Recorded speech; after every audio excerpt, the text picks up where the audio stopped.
The world knew Lou Reed as rock's poet of the underground, the man who turned taboo into art and darkness into beauty.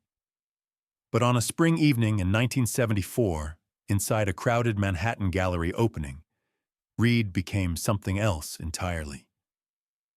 Rachel Humphreys stood beside him in a black velvet dress, her hand trembling slightly as she touched his arm.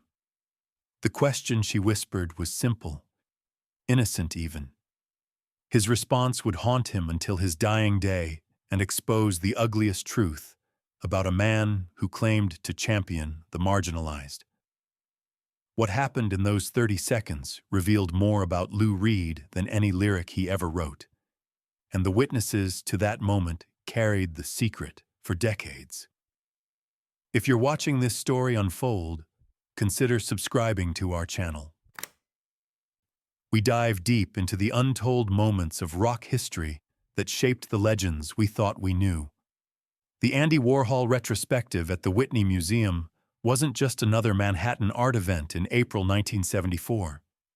It was a reunion of the factory's survivors, a gathering of the beautiful and damned who'd orbited Warhol's silver world in the late 60s.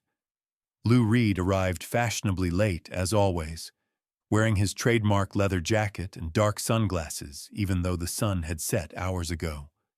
But this time he wasn't alone. Rachel Humphreys walked beside him, and every head in that gallery turned to watch them enter together. Rachel was stunning that night, her dark hair falling past her shoulders, her movements carrying a grace that made the crowd part instinctively. She'd been living with Reed for nearly 8 months by then, their relationship an open secret in downtown Manhattan's art scene, but carefully hidden from the broader world that bought Reed's records and filled his concert venues. Rachel had transformed Reed's life in ways that even his closest friends found remarkable. The volatile, aggressive rock star who'd built a career on songs about heroin and violence had become almost domestic. He cooked breakfast for Rachel in their Christopher Street apartment. He held her hand walking through Greenwich Village. He wrote love songs that would never see the light of day, keeping them in notebooks he hid from his record label. But that night, at the Whitney, as they moved through the crowd of art world luminaries and rock royalty, Rachel sensed something shifting in Reed's demeanor. His grip on her hand tightened when familiar faces approached. His responses to greetings became clipped, almost hostile. She'd seen this mood before, this retreat into the armor of Lou Reed the performer, the man who needed darkness to feel safe. David Bowie was holding court near Warhol's Marilyn Prince when Reed and Rachel approached. Bowie had just finished producing Reed's Transformer album the year before, the commercial breakthrough that had finally given Reed mainstream success after years of cult obscurity with Velvet Underground. The two men embraced with genuine warmth, and for a moment Rachel felt Reed relax beside her. But then Bowie did what anyone would do in that social situation. He extended his hand to Rachel and smiled that famous smile, waiting for Lou to make the introduction. The silence that followed lasted perhaps 5 seconds, but witnesses later described it as stretching into eternity. Reed stood frozen, his hand still loosely holding Rachel's, his face unreadable behind those dark glasses. Rachel felt the shift immediately, the sudden distance opening between them like a chasm. She leaned closer to Reed and whispered the question that would define their entire relationship. The question that exposed the fault line running through everything they'd built together. "Will you introduce me to everyone?" Rachel's voice was soft, almost pleading. She wasn't asking for fame or recognition. She was asking to be acknowledged as the person standing beside him, as someone who mattered in his life. The simplicity of the request made what followed even more devastating. Reed's jaw tightened visibly. He released Rachel's hand and took a half step away from her.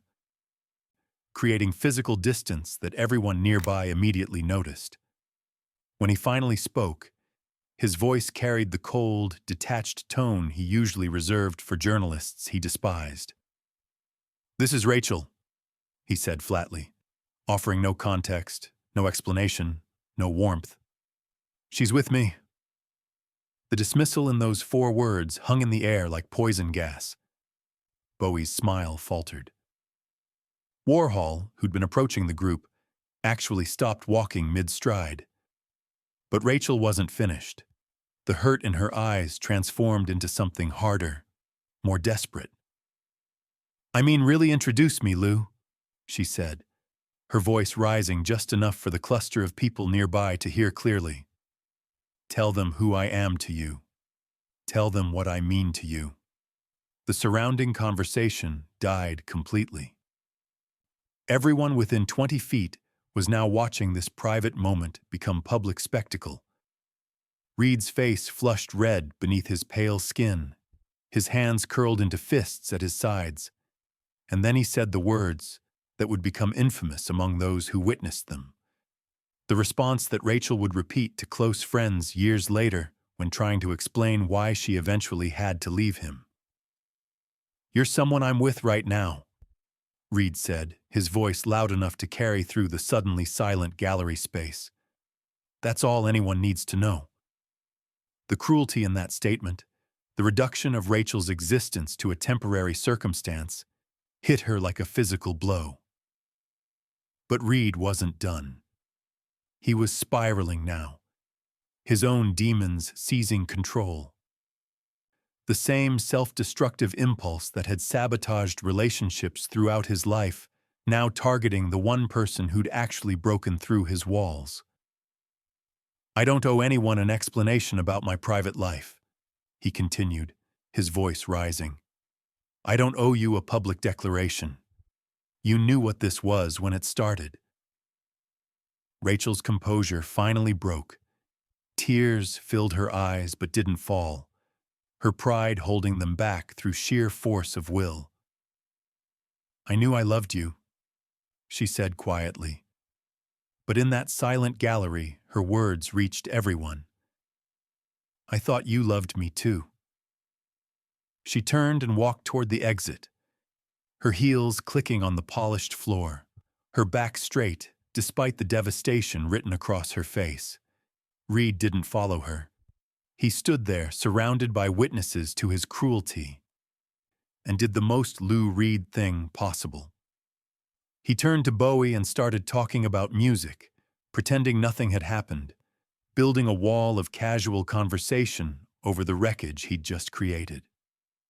What happened after Rachel left that gallery reveals even more about the complicated truth of their relationship than that public humiliation.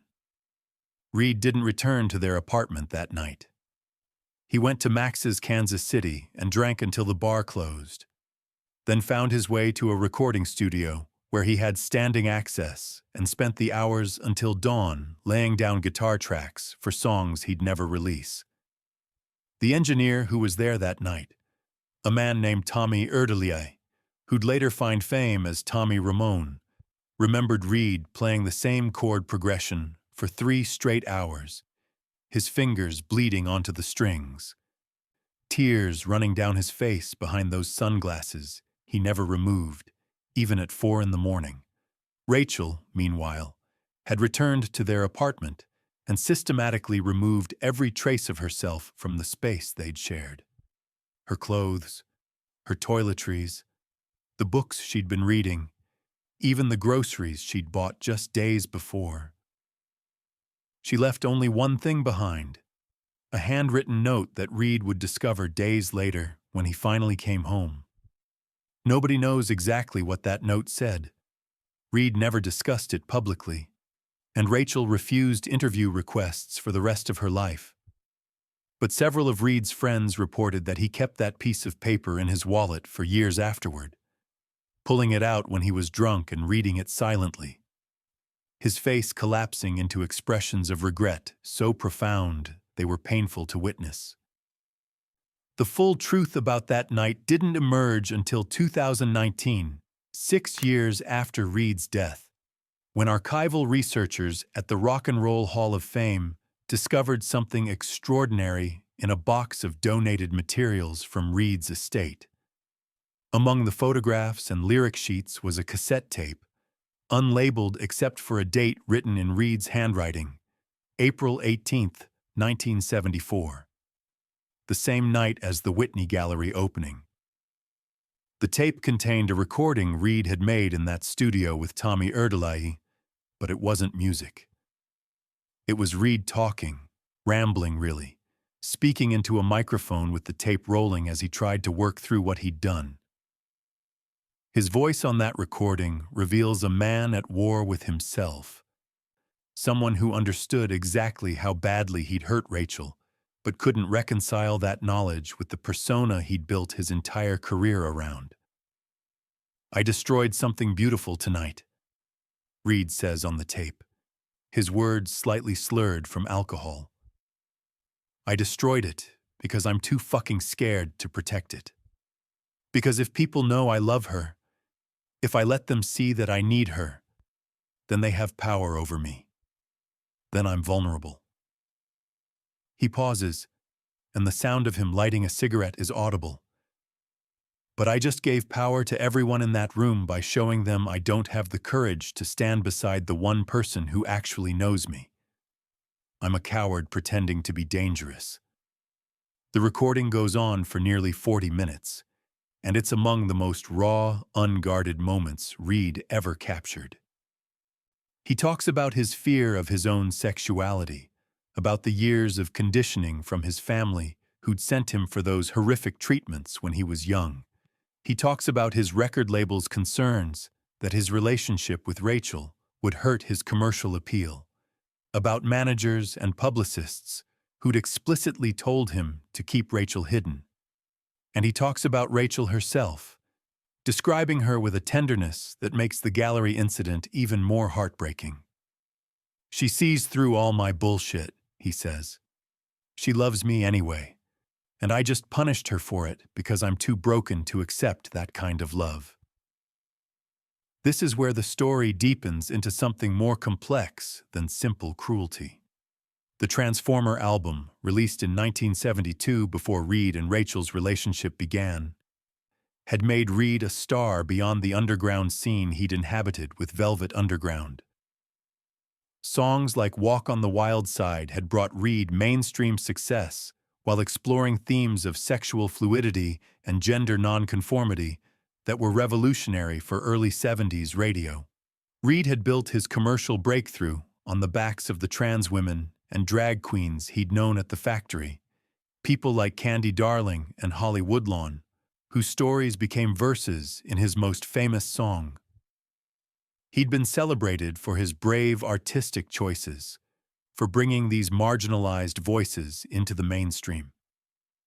But the ugly truth that Reed grappled with was this: he'd been willing to make art about people like Rachel, to profit from their stories and struggles, but when it came to actually standing beside one of them in public, to claiming that love in front of the people who bought his records and filled his venues, he'd failed completely.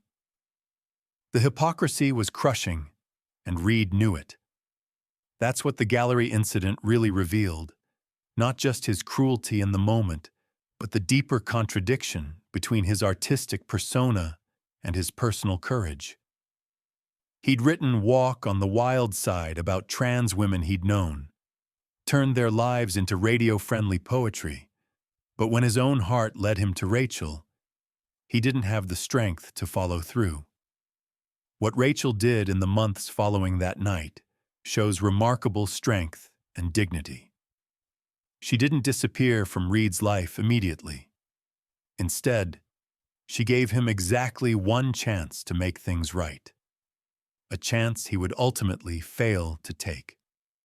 2 weeks after the gallery incident, Rachel agreed to meet Reed at their old apartment.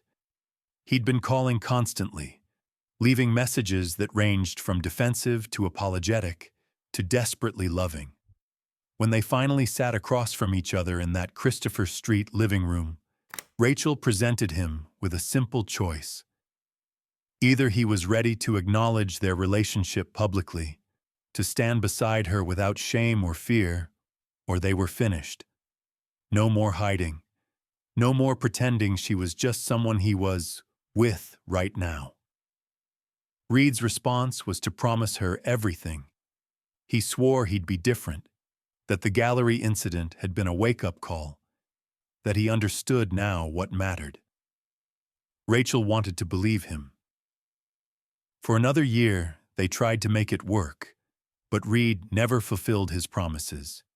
He kept their relationship private, continued to attend public events alone, made excuses about timing and career concerns. Every broken promise was another cut, another confirmation that Reed loved his carefully constructed image more than he loved her. When Rachel finally left him for good in 1975, she did it with the same quiet dignity she'd shown throughout their relationship. No dramatic scenes, no public statements, just a final goodbye and a choice to move forward with her life. Lou Reed would have other relationships after Rachel, eventually marrying the artist Laurie Anderson in 2008. But people who knew him well said he never stopped regretting how he'd treated Rachel. That cassette tape from 1974 stayed with him, along with Rachel's note, tangible reminders of his failure. In the final years of his life, as he faced the liver disease that would eventually kill him in 2013, Reed apparently tried multiple times to locate Rachel, to offer some kind of apology or closure. But Rachel had moved away from New York, built a life far from the art world and rock scene where they'd met, and she chose not to respond to his attempts at contact. She'd earned her peace, and Reed's need for absolution wasn't her responsibility. The story of Rachel and Lou Reed isn't just about one cruel moment in a gallery. It's about the distance between the art we make and the lives we live, between the values we claim and the courage we actually possess. Reed spent his career making music that challenged convention and championed outsiders, but when it came to his own life, to protecting someone he loved from judgment and prejudice, he chose safety over bravery. That gallery opening in 1974 was the moment when Rachel asked him to be the person his songs pretended he was, and Reed revealed that he wasn't that person at all.